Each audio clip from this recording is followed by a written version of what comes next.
महासागरीय धाराओं का प्रभाव।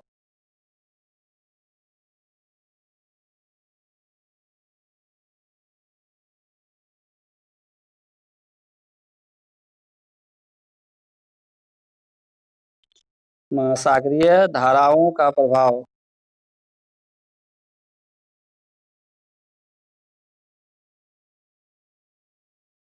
महासागरीय धाराओं का प्रभाव। महासागरीय धाराओं का प्रभाव। मोबाइल रोटेट कर रहे हैं, इसमें लिखने में बनता नहीं है।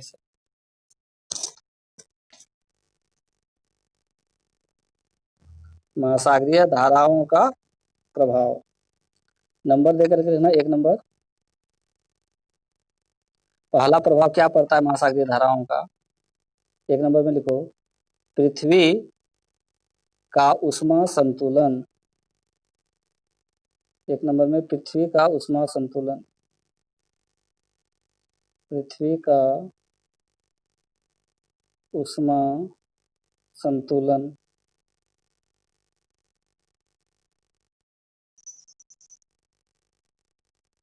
डैश लिख करके दो। स्टॉप नहीं लिखे हैं?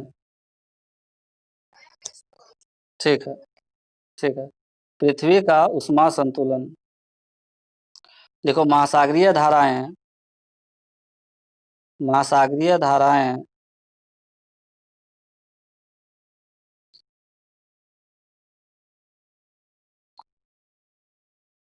तापक्रम के विवरण का, तापक्रम के विवरण का महत्वपूर्ण स्रोत होती हैं। तापक्रम के विवरण का महत्वपूर्ण स्रोत होती हैं।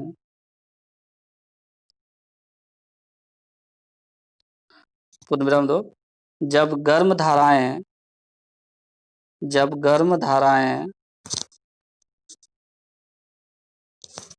ठंडे भागों में पहुंचती हैं, गर्म धाराएं ठंडे भागों में पहुंचती हैं, तो वहां अधिक सर्दी, तो वहां अधिक सर्दी नहीं होने देती, तो वहां अधिक सर्दी नहीं होने देती।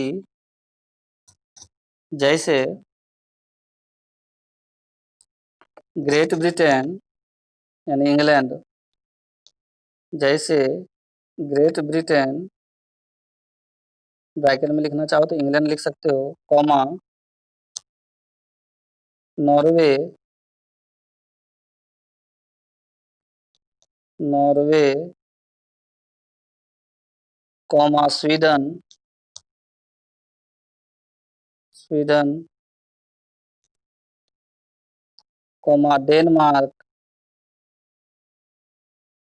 डेनमार्क आदि का तापमान, आदि का तापमान गल्फ स्ट्रीम के,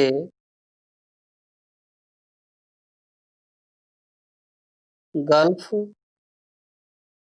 स्ट्रीम के बड़े भाग, बड़े भाग उत्तरी अटलांटिक धारा के कारण, उत्तरी अटलांटिक धारा के कारण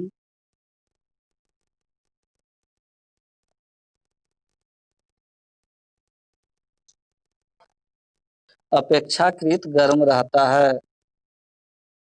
अपेक्षाकृत गर्म रहता है। ठीक इसी तरह, ठीक इसी तरह जब ठंडी धारा, ठीक इसी तरह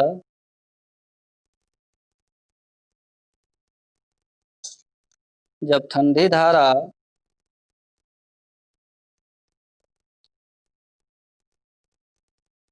गर्म भागों में पहुंचती है, जब ठंडी धारा गर्म भागों में पहुंचती है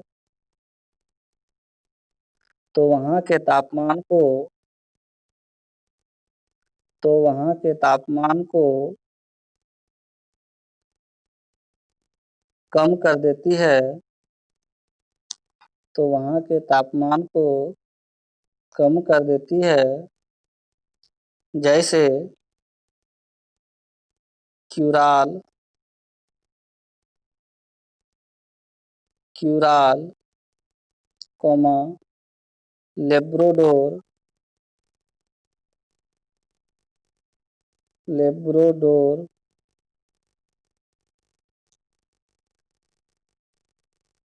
कोमा फॉकलैंड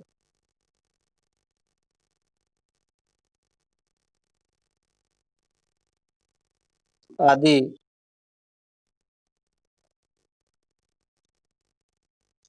क्या समझ में आया 2 लाइन से?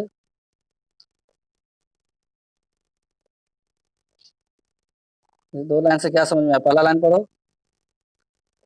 महासागरीय धाराएं तापक्रम के विवरण का महत्वपूर्ण स्रोत होती है।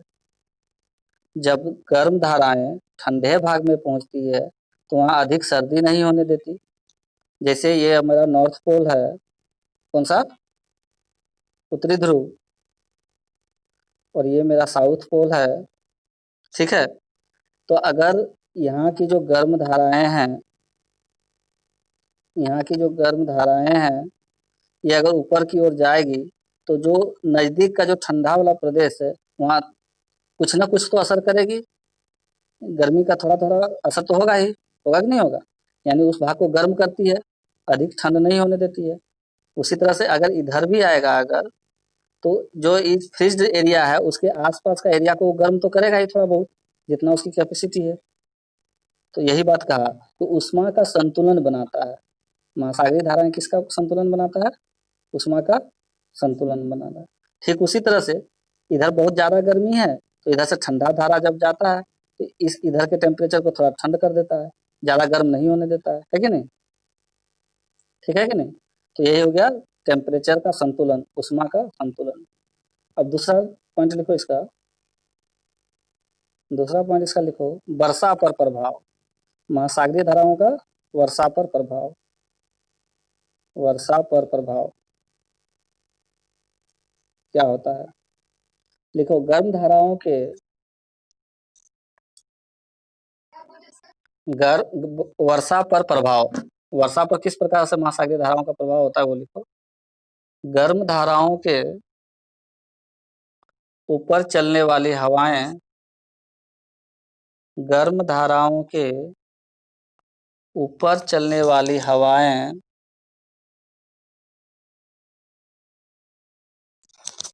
फिर से रिपीट कर रहे हैं।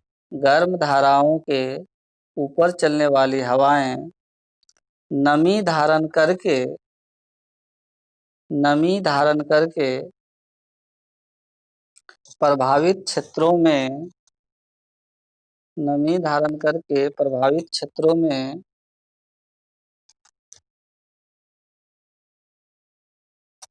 वर्षा करती है। हाँ, प्रभावित क्षेत्रों में वर्षा करती है।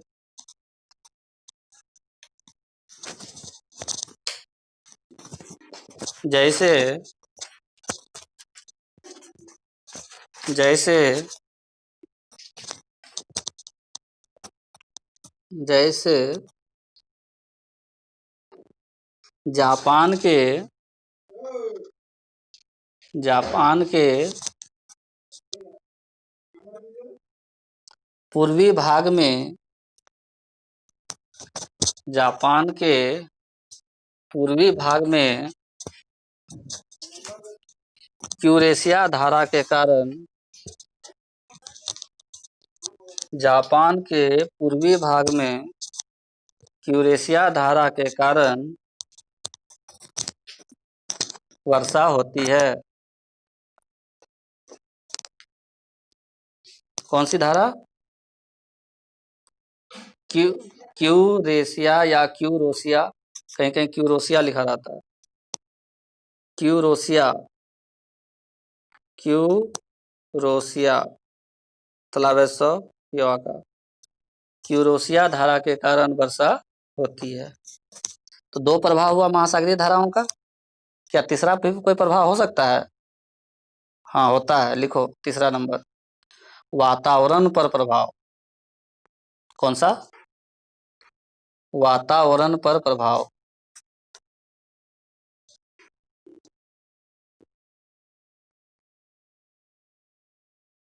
क्या वातावरण पर प्रभाव पड़ता होगा, कोई बताओ? ठंडा धारा और गर्म। हाँ ठंडा गर्म होता है तो क्या होता है? एक तरफ से गर्म गया तो ऊपर से ठंडा आया, क्या होगा? लिखो, गर्म गर्म और ठंडी धाराओं के मिलन स्थल पर,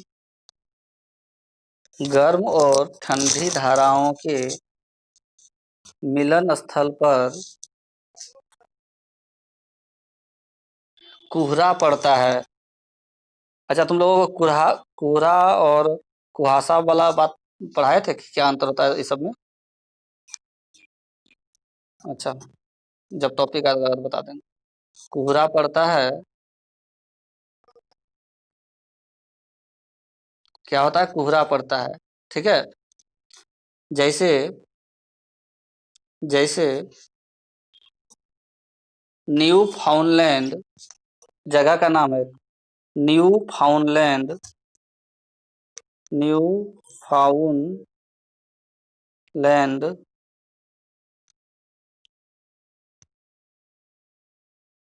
न्यू फाउंडलैंड के पास,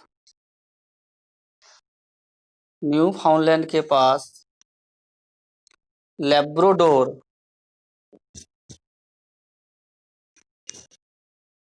लेब्रोडोर, ये सब लिख देते हैं इसलिए ना कि बहुत लोगों को पता नहीं रहता कैसे लिखाएगा।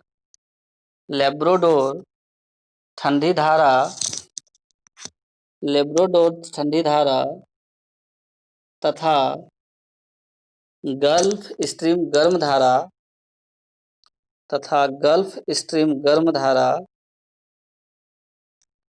गल्फ स्ट्रीम गर्म धारा के मिलने से,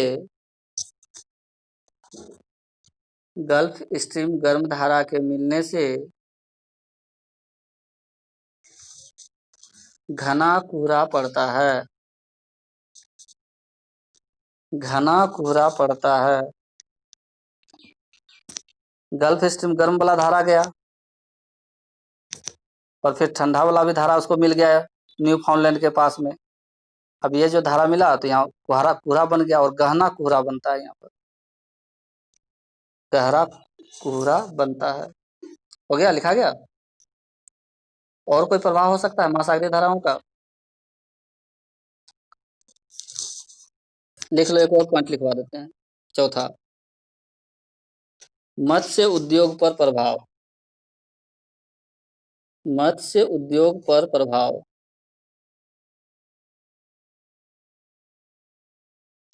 देखो, जिस किसी क्षेत्र में मत्स्य उद्योग पर प्रभाव, चौथा नंबर, मत्स्य मतलब मछली, मत्स्य, मत्स्य, मत्स्य उद्योग पर प्रभाव,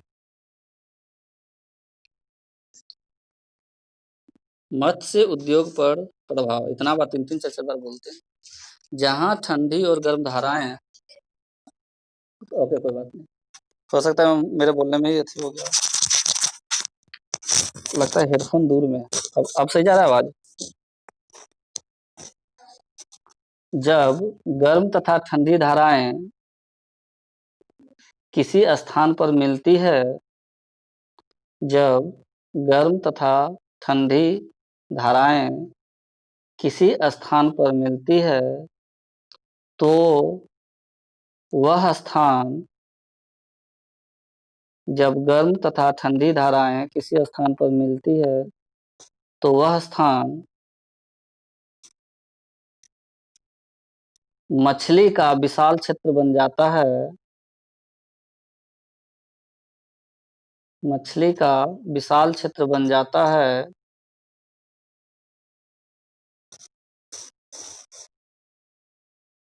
क्योंकि क्योंकि इन धाराओं द्वारा इन धाराओं द्वारा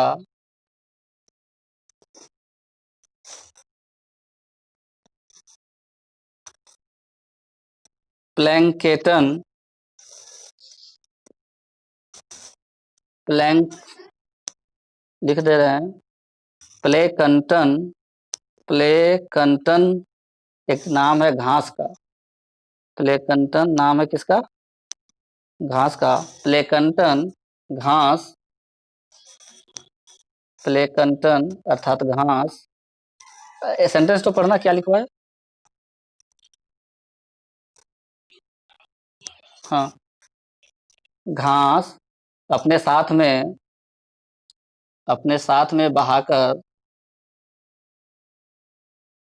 इन धाराओं द्वारा प्लेकंटन घास अपने साथ में बहाकर लाने से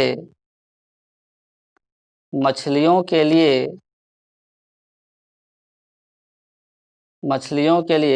आदर्श स्थिति बन जाती है।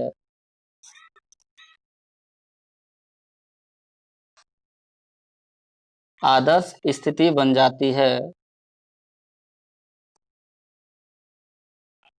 आदर्श आदर्श स्थिति बन जाती है।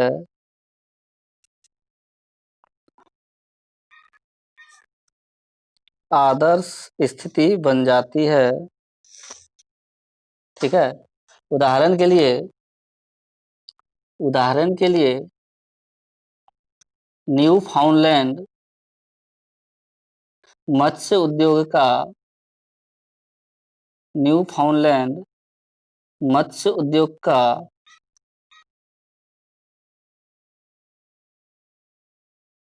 एक प्रसिद्ध स्थल है।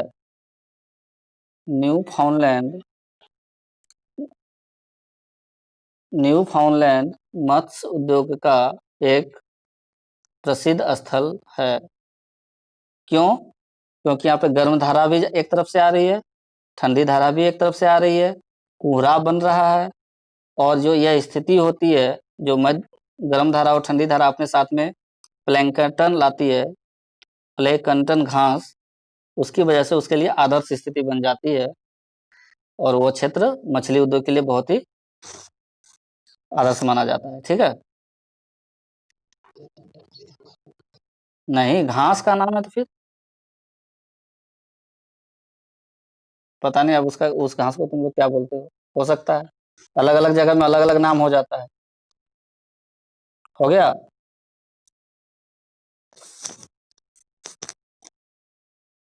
ठीक है। अगला टॉपिक लिखो, ज्वार भाटा। ज्वार भाटा, यहाँ से भी एक क्वेश्चन आता है।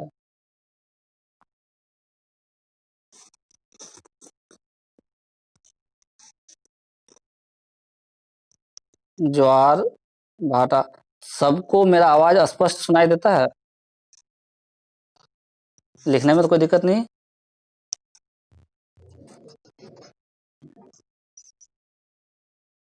बाकी सब जितना है ना तुमसे तेजे है,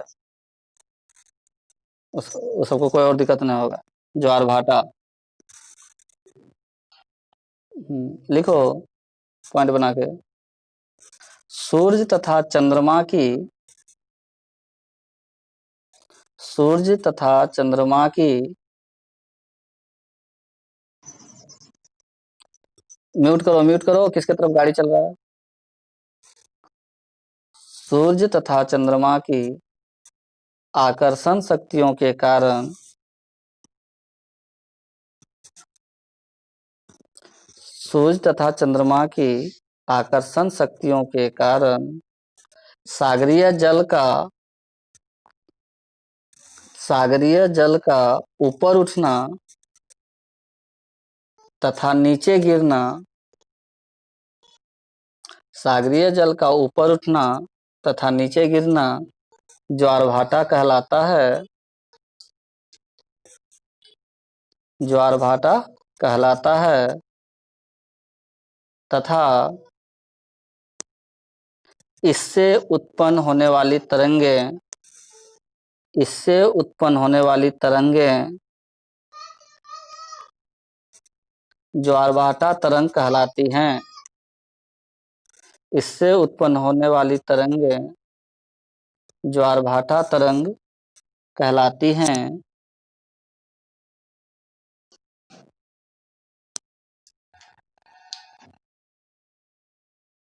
ठीक है, हो गया। ज्वारभाटा लिख लिया सबसे, तो बोलना होगा और रिपीट करना होगा। हो गया ना?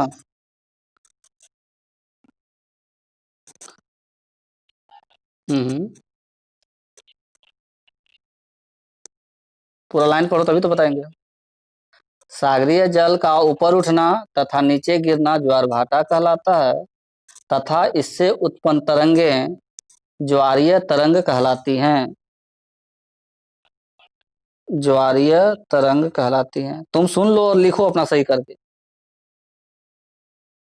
तुम यूट्यूब से देख करके लिख लेना या सही कर लेना। नेक्स्ट लिखो।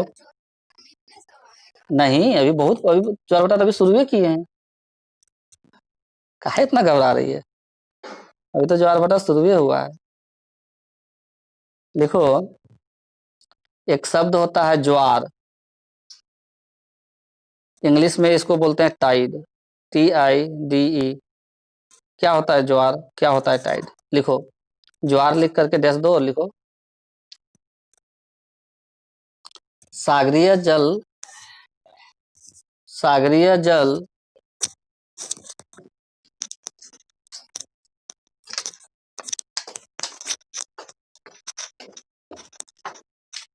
के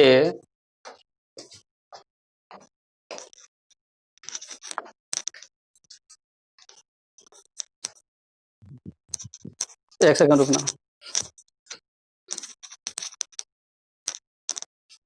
नीचे पहुंचा दो।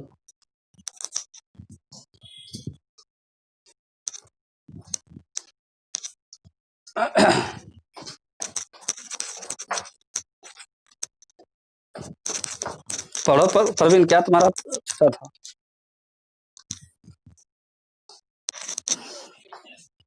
सागरीय जल के ऊपर उठकर,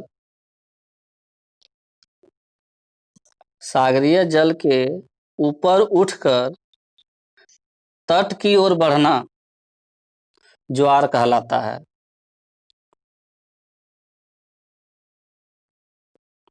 सागरीय जल के ऊपर उठकर तट की ओर बढ़ना ज्वार कहलाता है तथा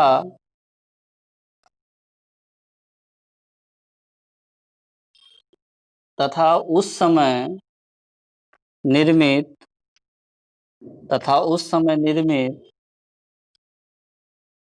उच्च जल तल, उस समय निर्मित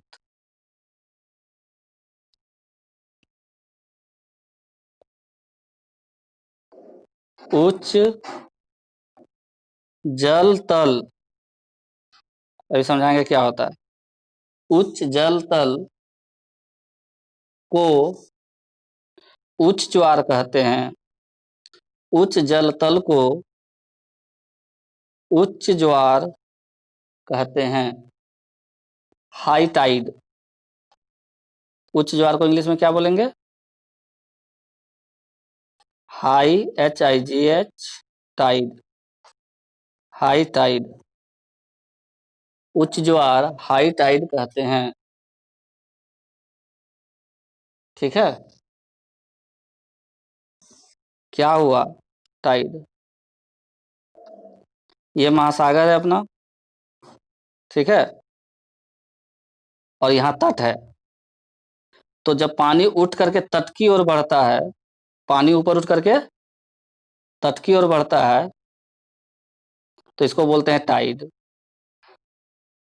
और इसी समय जो सबसे ऊंचा वाला क्षेत्र जाता है, मतलब पानी 1 मीटर ऊंचा उठा, 2 मीटर ऊंचा, 4 मीटर, 10 मीटर, तो जो उच्चतम बिंदु होता है, मान लो कि 10 मीटर ऊंचा उठ करके पानी तट की ओर जा रहा है, तो उस 10 मीटर को क्या बोलेंगे? हाई टाइड बोलेंगे। सबसे ऊंचा कितना पहुंचा वो? 10 मीटर पहुंचा। तो टाइड और हाई टाइड समझ में आ गया? बोलो हाँ ना। तट की ओर पानी जो तट की ओर बढ़ रहा है ऊपर उठ उठ करके, तो उसको टाइड बोल दिए। और ऊपर उठने के क्रम में जो सबसे उच्चतम स्थान प्राप्त करता है, मान लो 10 मीटर ऊंचा उठ गया या 20 मीटर ऊंचा उठ गया, तो जो जो उच्चतम है जल तल, उसी को हम लोग क्या बोलते हैं? High tide. उसको क्या बोलेंगे? High tide. सबसे ऊंचा टाइड हाई टाइड, उच्च उच्च ज्वार। समझ में आ गया? अब नीचे लिखो, अगला पॉइंट बनाओ।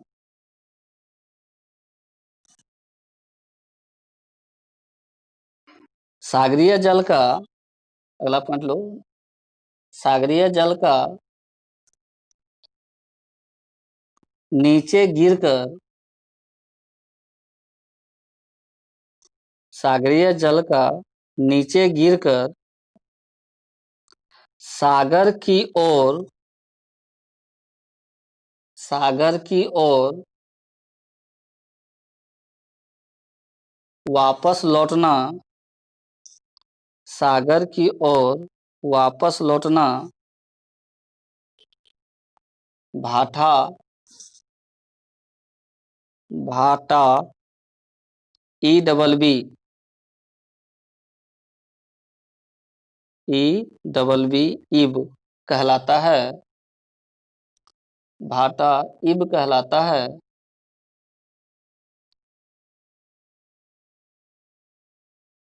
तथा उससे निर्मित तथा उससे निर्मित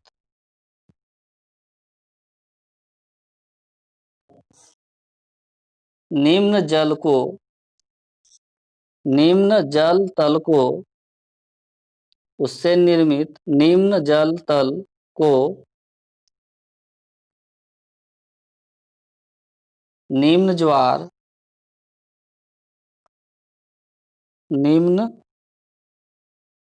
ज्वार लो टाइड कहते हैं, LOW लो। निम्न ज्वार लो टाइड कहते हैं, LOW लो, TIDE लो टाइड। लिख लिए? टाइड TIDE लो टाइड निम्न ज्वार कहते हैं, निम्न ज्वार कहते हैं। अब समझो थोड़ा। ये पानी ऊपर उठ करके तल तक पहुंच गया, पहुंचा ना, ब्लू वाला। और पहुंच करके क्या होगा? तल जितना उसका कैपेसिटी है, जितना ताकत है, उतना दूर तक आगे जाएगा और उसके बाद क्या होगा? पीछे लौटेगा। लौटेगा कि नहीं लौटेगा? लौटेगा कि नहीं लौटेगा? तो जो लौटने की क्रिया होती है, जो पानी का जो लौटने की क्रिया होती है, उसी को हम लोग भाटा बोलते हैं, ईब बोलते हैं। गया इतना दूर, यहाँ से जो लौटने लगा जब, तो उसको क्या बोले? ईब, भाटा।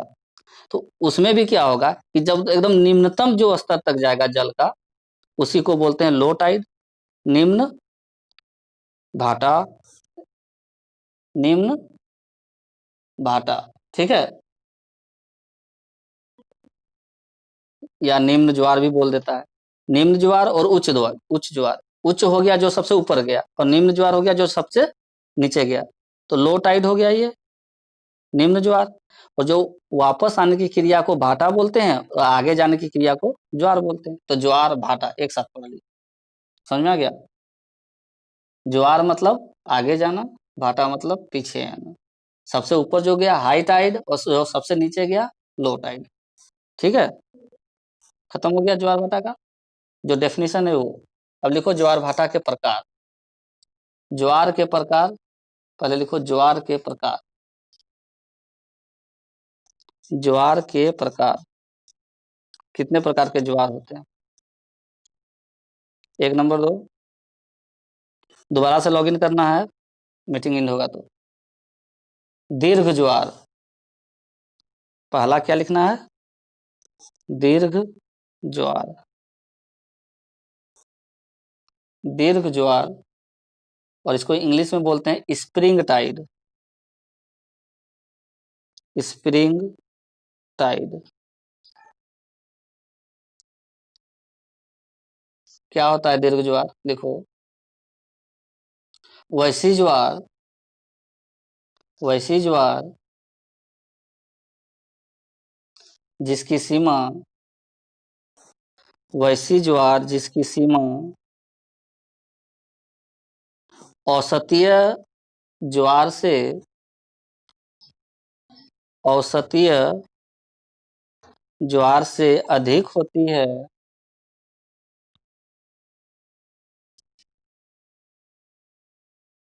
दीर्घ ज्वार कहलाता है। औसतीय ज्वार से अधिक होती है, दीर्घ ज्वार कहलाता है।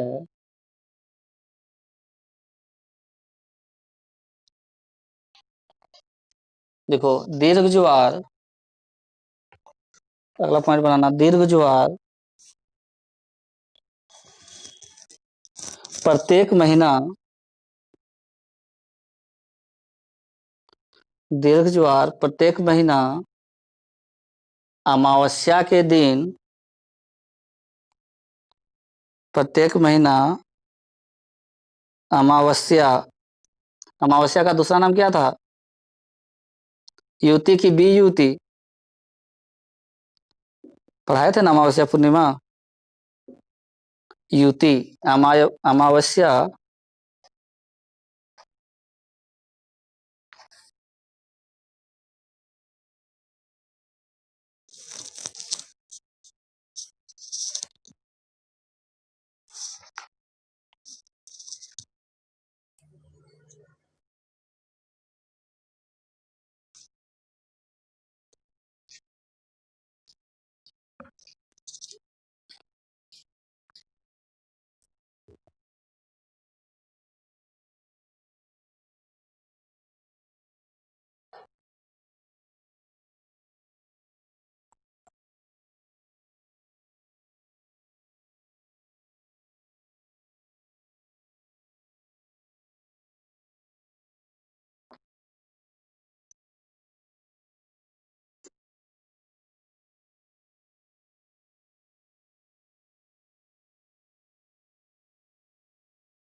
रॉबिन का कनेक्ट नहीं हुआ अभी तक। आवाज आ रही है मेरी? हेलो,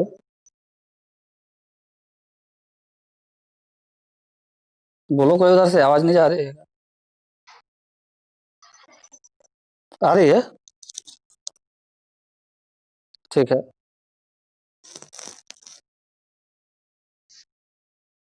एक मिनट और देख लेते हैं।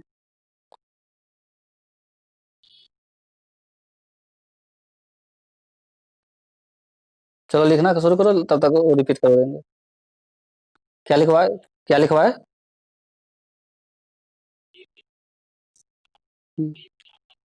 अमावस्या, प्रत्येक अमावस्या, अमावस्या को ही युति बोलते हैं, युति। प्रत्येक अमावस्या युति तथा तथा प्रत्येक पूर्णिमा, तथा प्रत्येक पूर्णिमा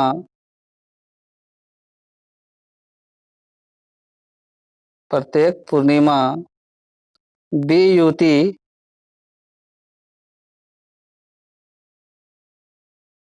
प्रत्येक पूर्णिमा ब्रैकेट में बी युति के दिन होता है। यानी अमावस्या के दिन भी होगा दीर्घ ज्वार, पूर्णिमा के दिन भी होगा दीर्घ ज्वार, और महीना में एक बार अमावस्या एक बार पूर्णिमा आ ही जाता है ना? तो प्रत्येक महीना में कितना बार?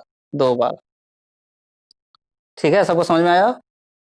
पूर्णिमा को और अमावस्या को कौन सा ज्वार आता है? तो दीर्घ ज्वार, स्प्रिंग टाइड। ठीक है, नेक्स्ट 2 नंबर लिखो, ज्वार का प्रकार का दूसरा नंबर, दीर्घ ज्वार के बाद लघु ज्वार, लघु मतलब छोटा, लघु ज्वार, लघु ज्वार, इसको इंग्लिश में बोलते हैं NEAP, नीप टाइड, NEAP, नीप, TIDE, टाइड। लघु ज्वार को क्या बोलते हैं? निप टाइड। लिखो, चंद्रमा की चंद्रमा की समकोणीय स्थिति के समय, चंद्रमा की समकोणीय समकोणीय स्थिति के समय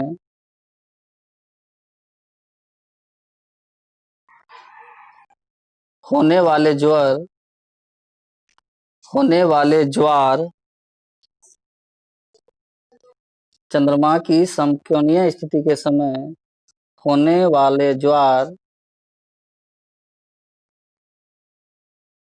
को लघु ज्वार कहते हैं।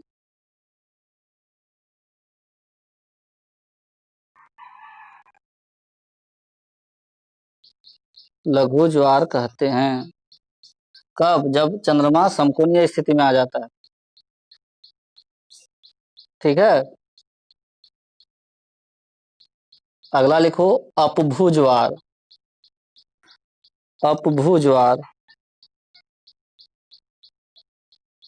अपभू का स्थिति कब बनता है? अपभू और उपभू का स्थिति कब बनता है? पढ़ाए थे ना पृथ्वी वाला में। आवाज जा रही है मेरा कि नहीं?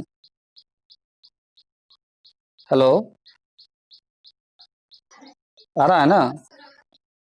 अपभू की स्थिति कब बनती है? जब चंद्रमा पृथ्वी से दूर होता है कि चंद्रमा पृथ्वी से नजदीक होता है? अपभू। हाँ हाँ, जब पृथ्वी से दूरी अधिक होती है चंद्रमा की तो अपभू, और जब कम होती है तो उपभू। तो उसी तरह से ज्वार भी है, अपभू ज्वार। ये क्या नाम है इसका? अपभू ज्वार। तो अपभू ज्वार का मतलब क्या होना चाहिए? दूरी की स्थिति में होना चाहिए, है ना? तो लिखो, पृथ्वी से चंद्रमा की अधिकतम दूरी होने से उत्पन्न ज्वार, पृथ्वी से चंद्रमा की अधिकतम दूरी होने से उत्पन्न ज्वार अपभू ज्वार कहलाता है। अधिकतम दूरी होने से, हाँ अप हो रहा है यानी अधिकतम दूरी है। कितना अच्छा से समझाए थे उस दिन। अप मतलब अधिकतम। उत्पन्न, अधिकतम दूरी होने से उत्पन्न ज्वार अपभू ज्वार कहलाता है। इंग्लिश में इसको बोलते हैं apogean tide. APOGEAN, apogean tide. APOGEAN, apogean tide. अब अगला वाला डिफिनेशन हम नहीं बोलेंगे, तुम लोगों को बोलना है। ये तो अपभू ज्वार हो गया। अगला कौन सा ज्वार होना चाहिए? उपभू। उपभू ज्वार। और इसका डिफिनेशन तुम लोग अपने से लिख लो, क्या होगा?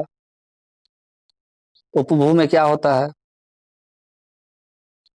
बताए हैं जब इतना अच्छा से तो खुद से लिख लो।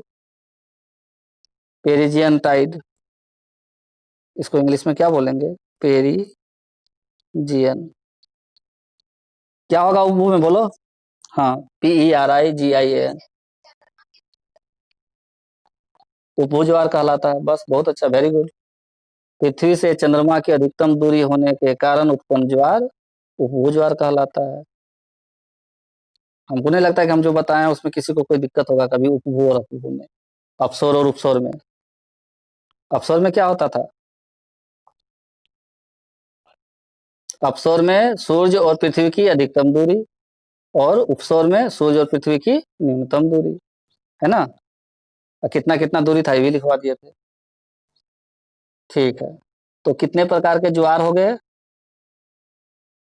4 प्रकार के। कितने प्रकार के ज्वार होते हैं? 4 प्रकार के।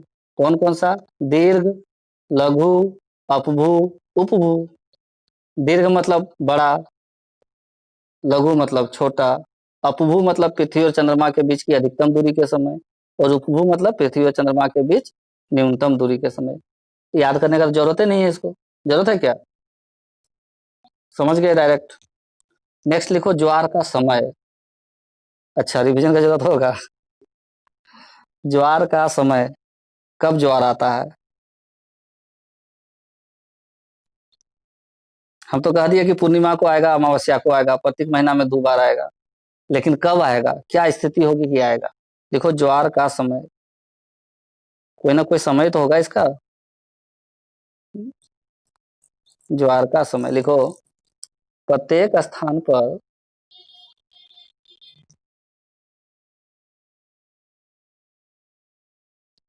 प्रत्येक स्थान पर प्रतिदिन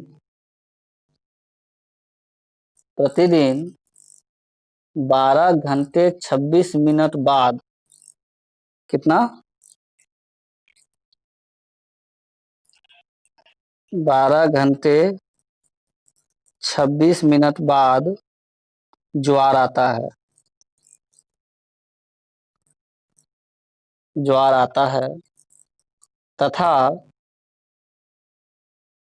ज्वार के ज्वार के 6 घंटे 13 मिनट बाद, ज्वार के 6 घंटे 13 मिनट बाद, अर्थात हम्म अर्थात 6.1/4 घंटे बाद, अर्थात सिक्स 1/4 घंटे के बाद भाटा आता है।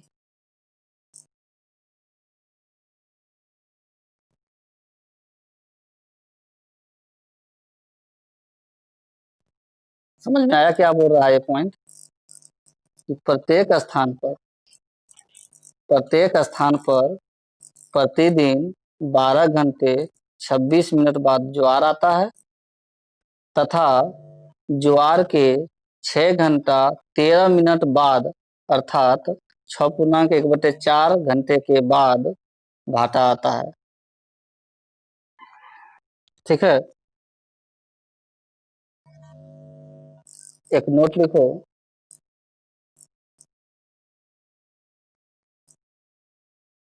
ज्वार केंद्र को ज्वार केंद्र को चंद्रमा के सामने ज्वार केंद्र को चंद्रमा के सामने आने में 24 घंटे 52 मिनट, चंद्रमा के सामने आने में 24 घंटे 52 मिनट का समय लगता है।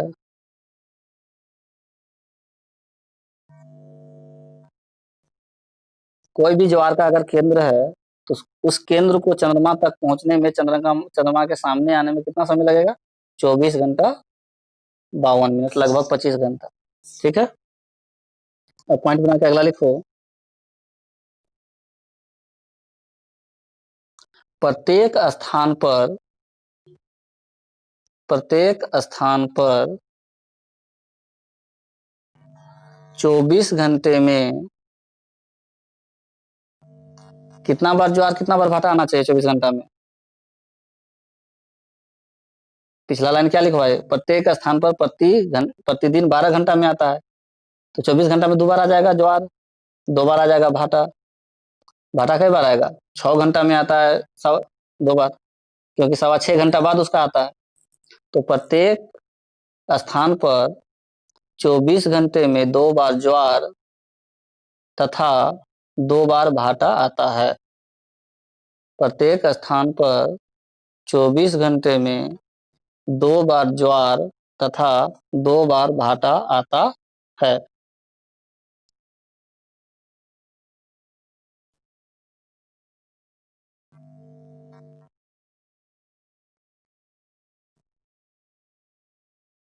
हो गया?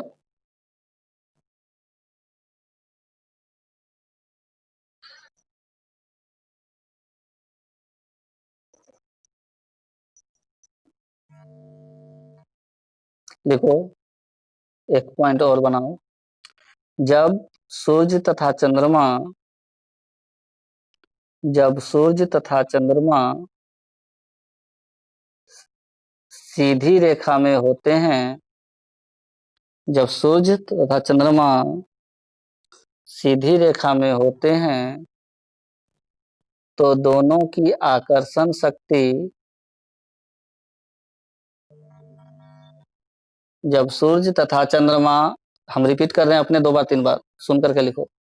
जब सूर्य तथा चंद्रमा सीधी रेखा में होते हैं तो दोनों की आकर्षण शक्ति एक साथ मिलकर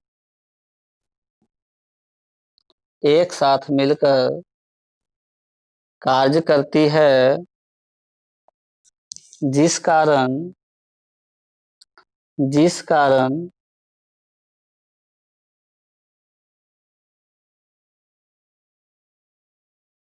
उच्च ज्वार अनुभव किया जाता है। उच्च ज्वार अनुभव किया जाता है। उच्च मतलब ऊंचा, काफी ऊंचा तक पहुंचता है। सूर्य और पृथ्वी का जो आकर्षण शक्ति है दोनों मिल जाता है, तो जब दोनों मिल जाएगा तो पानी को ऊपर की ओर खींचेगा, है ना, तो उच्च ज्वार अनुभव किया जाएगा। लिखो उच्च ज्वार की स्थिति तो लिखवा दिए, चलो हटाओ, इसको लिखने की जरूरत नहीं है। लिखो परंतु जब, अगला पॉइंट लिखो, जब सूर्य पृथ्वी तथा चंद्रमा परंतु जब सूर्य पृथ्वी तथा चंद्रमा समकोण बनाते हैं, सूर्य पृथ्वी तथा चंद्रमा समकोण बनाते हैं तो सूर्य तथा चंद्रमा के आकर्षण बल एक दूसरे के विपरीत कार्य करते हैं। एक दूसरे के विपरीत कार्य करते हैं।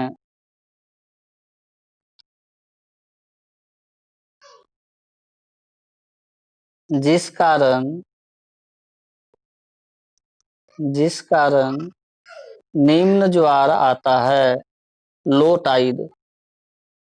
निम्न ज्वार आता है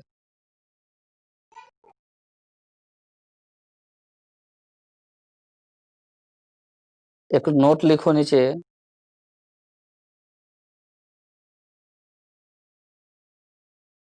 एक नोट लिखो नीचे, याद करने के लिए खाली मतलब शॉर्टकट में लिखवा दे रहे हैं। उच्च ज्वार डैश लिखना, पूर्णिमा तथा अमावस्या। उच्च ज्वार डैश कब आता है, पूर्णिमा तथा अमावस्या। और उसी जगह नीचे लिखना निम्न ज्वार डैश प्रत्येक महीना के कृष्ण एवं शुक्ल पक्ष की अष्टमी को। प्रत्येक महीने के कृष्ण पक्ष एवं शुक्ल पक्ष की अष्टमी को निम्न ज्वार अष्टमी को होता है। प्रत्येक महीना में कृष्ण पक्ष हो चाहे शुक्ल पक्ष हो, दो गो होता है ना, 15-15 दिन का, तो कृष्ण पक्ष का भी अष्टमी और शुक्ल पक्ष का भी अष्टमी, 2 दिन निम्न ज्वार। हो गया लिखा हुआ। पूर्णिमा अमावस्या को उच्च ज्वार और अष्टमी को निम्न ज्वार।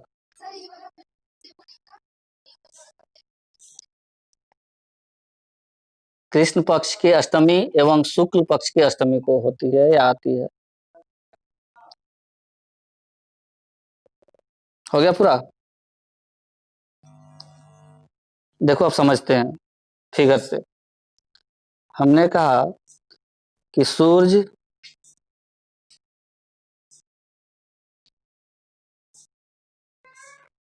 पृथ्वी और चंद्रमा ये जब एक सिध में होंगे तो उच्च ज्वार क्यों उच्च ज्वार? ये हमारा सन है, ये हमारी अर्थ है और ये हमारा मून है। ठीक है, सन अर्थ मून।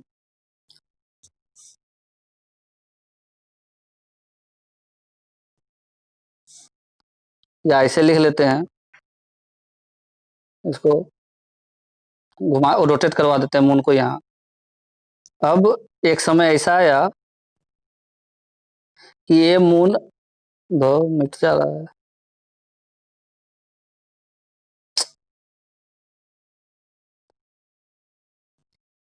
मून मून किसका रोटेशन करता है, किसके चारों ओर घूमता है? अर्थ के चारों ओर घूमता है, घूम रहा है। अब ये मून यहाँ से रोटेट होने के बाद यहाँ पहुंच जा रहा है, कहाँ? बीच में, सूर्य और पृथ्वी के बीच में। जब सूर्य और पृथ्वी के बीच में पहुंचा तो क्या हुआ कि इसका आकर्षण बल और इसका आकर्षण बल आपस में मिल गया। क्या हो गया? आकर्षण बल आपस में मिल गया। सूर्य और चंद्रमा का आकर्षण बल आपस में मिला और जो महासागर के जो पानी था वो ऊपर की ओर ये अपने आकर्षण बल के कारण खींचा। तो ऊपर की ओर खींचा तो जिससे क्या हुआ? उच्च ज्वार का निर्माण हुआ। क्या बन गया? उच्च ज्वार बन गया। तो ये पहला कंडीशन क्या हुआ कि जब ये एक रेखीय हो जाए, सूर्य पृथ्वी और चंद्रमा एक रेखीय हो जाए तो उच्च ज्वार का कंडीशन हुआ। और ये उच्च ज्वार कब कब आएगा? एक तो पूर्णिमा को आएगा और अमावस्या को आएगा। तो महीना में 2 दिन आएगा उच्च ज्वार। फिर दूसरा कंडीशन क्या लिखवाए? दूसरा कंडीशन क्या लिखवाए कि समकोणीय समकोणीय हो जाए। ये है मेरा मून, ठीक है, यहाँ मेरा सन और यहाँ मेरी पृथ्वी।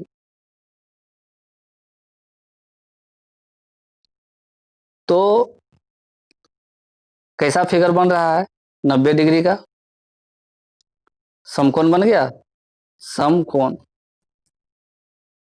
जब ये बना समकोण तो कहा जाता है इस स्थिति में कि जो ये सूर्य और चंद्रमा का जो आकर्षण बल है एक दूसरे के विपरीत कार्य करता है। एक दूसरे के विपरीत कार्य करता है। ये अपनी तरफ खींचेगा, वो अपनी तरफ खींचेगा। तो सागर का बेचारा जल क्या करेगा? चंद्रमा कहेगा मेरी तरफ आओ, सूर्य कहेगा मेरी तरफ आओ। ठीक है, इस वजह से क्या होगा कि वो अपने निम्नतम स्तर पर चला जाता है, सबसे नीचे चला जाता है। इसलिए इसका नाम क्या पड़ गया? निम्न ज्वार। ज्वर नहीं, ज्वार। ज्वर मतलब बुखार होता है। निम्न ज्वार। तो समझ में आ गया क्या होता है निम्न ज्वार? समझ में आ गया क्या होता है उच्च ज्वार? समझ में आ गया अपभू क्या होता है? अपभू ज्वार, जब सूर्य और पृथ्वी के बीच की चंद्रमा और पृथ्वी के बीच की अधिक दूरी होगी, चंद्रमा और पृथ्वी की अधिकतम दूरी के समय जो ज्वार होगा तो अपभू। और जब चंद्रमा और पृथ्वी के बीच न्यूनतम दूरी होगा और उस समय जो ज्वार उत्पन्न होगा उसको उपभू। हम यह भी जान गए कि प्रत्येक 12 घंटा में एक ज्वार आता है और ज्वार के ठीक 6.25 घंटा बाद यानी 6 घंटा 13 मिनट के बाद भाटा भी आता है। तो 24 घंटा में 2 बार ज्वार और 2 बार भाटा आएगा। 24 घंटा में 2 बार ज्वार और 2 बार भाटा आएगा किसी भी स्थान पर। ठीक है, इसके बाद क्या है कि सूर्य और चंद्रमा का जब आकर्षण बल आपस में मिलकर कार्य करता है, सूर्य और चंद्रमा का आकर्षण बल जब आपस में मिलकर कार्य करता है तो उच्च ज्वार बनाता है। और जब सूर्य और चंद्रमा का आकर्षण बल एक दूसरे के विपरीत कार्य करता है तो निम्न ज्वार बनाता है। उच्च ज्वार पूर्णिमा और अमावस्या को होता है और निम्न ज्वार अष्टमी के दिन होता है, चाहे वो कृष्ण पक्ष का अष्टमी हो चाहे शुक्ल पक्ष का अष्टमी हो, दोनों ही अष्टमी को निम्न ज्वार आता है। ठीक है, तो आज इतना ही रहने देते हैं। किसी को आज के टॉपिक में कोई प्रॉब्लम? ठीक है, वेरी गुड।